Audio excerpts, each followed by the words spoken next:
अगर ये बारिश यूं ही होती रही तो फिर कहीं हमारी ये झोपड़ी भी ना ढह जाए।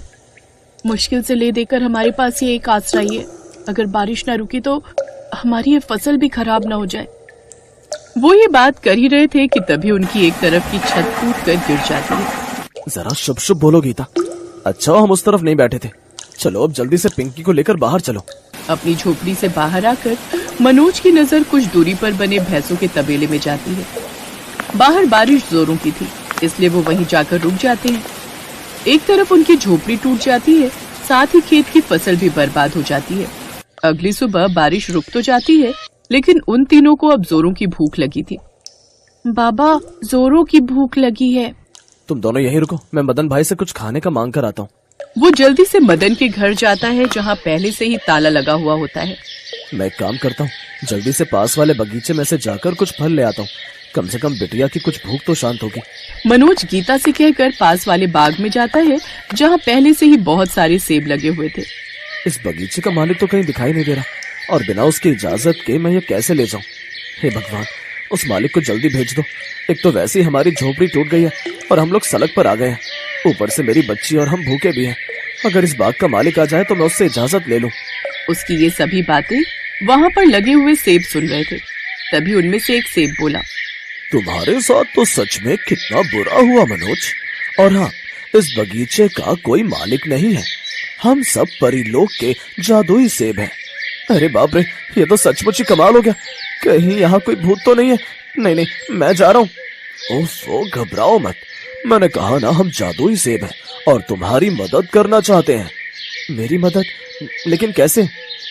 अपने जादू से तुम्हें जादुई सोने के सेब देकर तुम उन सोने के सेब को गांव के सुनार के पास ले जाकर बेच देना, जिससे तुम्हें अच्छे पैसे मिल जाएंगे।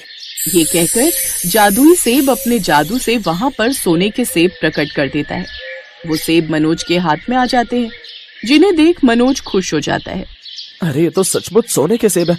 तुम्हारा बहुत बहुत शुक्रिया जादुई सेब। मनोज जल्दी से वो सेब लेकर गांव के बाजार में जाता है और सुनार के पास जाकर उन्हें अच्छे दाम में बेच देता है। सोने के सेब बेचकर मुझे कितने अच्छे दाम मिले। अब तो हमारी परेशानियां खत्म हो जाएंगी। सबसे पहले जाकर खाने के लिए आलू पूरी ले चलता हूँ। चिंकी देखेगी तो बहुत खुश हो जाएगी। उसे आलू पूरी कितनी पसंद है। मनोज आलू पूरी पैक करवा कर लेकर जाता है और आकर सारी बात गीता को बताता है। अब वो बाकी पैसों से घर बनवा लेते हैं, साथ ही खाने के लिए राशन भी भरवा लेते हैं। फिर एक रोज गीता मनोज से, सुनिए जी, आप क्यों सारा दिन खेत में इतनी मेहनत करते हैं और उसके बाद भी हमारे पास इतनी कमाई नहीं हो पाती? इससे तो अच्छा होगा कि आप फिर से उस बगीचे में जाकर उस जादुई सेब से और सोने के सेब मांग लीजिए और फिर उससे आप अपना कोई बड़ा रोजगार शुरू करना। तुम ठीक कहती हो। वैसे भी खेती के काम तो मौसम के ऊपर निर्भर करता है। मौसम खराब तो फसल खराब। मैं अभी उसके पास जाता हूँ। मनोज फिर से जादुई सेब के पास जाता है। क्या हुआ मनोज, आज इतने दिनों बाद तुम यहाँ? जादुई सेब, मुझे फिर से तुम्हारी मदद की जरूरत आन पड़ी है। अब क्या बताऊं, खेती बाड़ी का काम है तो उसमें कभी फसल ज्यादा बारिश के कारण या तो ज्यादा ठंड और धूप के कारण बर्बाद हो जाती है।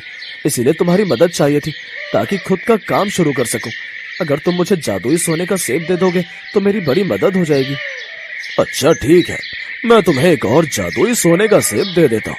तुम इन्हें बेचकर अपने लिए कोई अच्छा सा काम शुरू करना।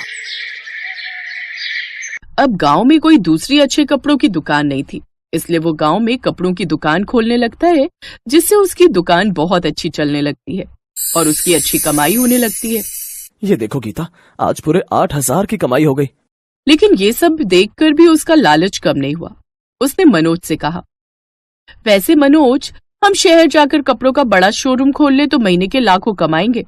ज्यादा लालच भी अच्छा नहीं गीता। मैं गांव में रहकर भी अच्छा खासा कमा रहा हूँ, इतना कि हर साल खुद का घर ले सकूं। और बार बार यूं जादुई सेब से मदद लेना अच्छी बात नहीं।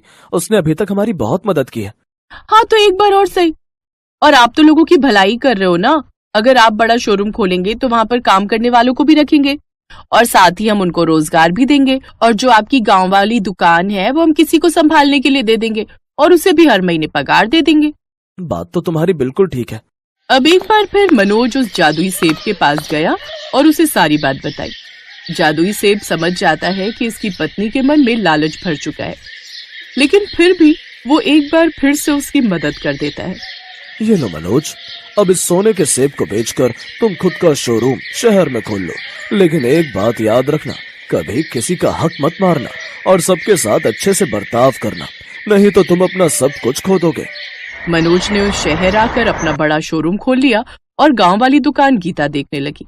उसने काम पर एक औरत ममता रख ली और जब तनख्वाह देने का वक्त आया तो, ये क्या गीता दीदी, ये तो 6,000 ही है, बात तो 10,000 की हुई थी। तुम इतना अच्छा काम भी नहीं करती, इतना ही काफी है, तुम इतने पैसों के ही लायक हो। ये आप गलत कर रही हैं दीदी, आप मुझे मेरे पूरे पैसे दीजिए, मुझे इनसे अपना घर चलाना है। पैसे तो तुम्हें इतने ही मिलेंगे, रखने हो तो रखो, नहीं तो जाओ यहाँ से। जादुई सेब से इतना कुछ मिलने के बाद भी और इतना पैसा कमाने के बाद भी गीता दूसरे गरीब लोगों का हक मारने लगती है, जो बात जादुई सेब को पसंद नहीं आती।